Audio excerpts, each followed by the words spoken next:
আসসালামু আলাইকুম। আমার হাতে এখন যেটি দেখতে পাচ্ছেন এটা হলো বিসমিল্লা চানাচুর। তো এদের ফ্যাক্টরি হলো নাটোরে। তো এই চানাচুরটা একটা বিশেষ দিক, মানে খুবই ভালো লেগেছে। তাদের চানাচুরটি 380 গ্রাম দিয়েছে 50 টাকা দাম।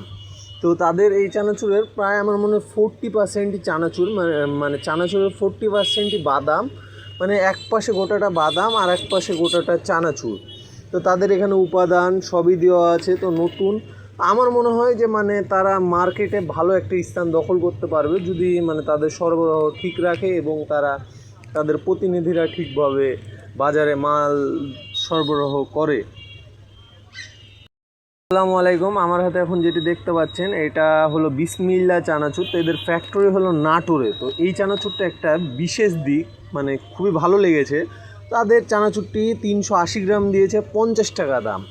তো তাদের এই চানাচুরের প্রায় আমার মনে হয় 40%ই চানাচুর, মানে চানাচুরের 40%ই বাদাম, মানে এক পাশে গোটাটা বাদাম আর এক পাশে গোটাটা চানাচুর। তো তাদের এখানে উপাদান সবই দেওয়া আছে। তো নতুন আমার মনে হয় যে মানে তারা মার্কেটে ভালো একটা স্থান দখল করতে পারবে যদি মানে তাদের সরবরাহ ঠিক রাখে এবং তারা তাদের প্রতিনিধিরা ঠিকভাবে বাজারে মাল সরবরাহ করে।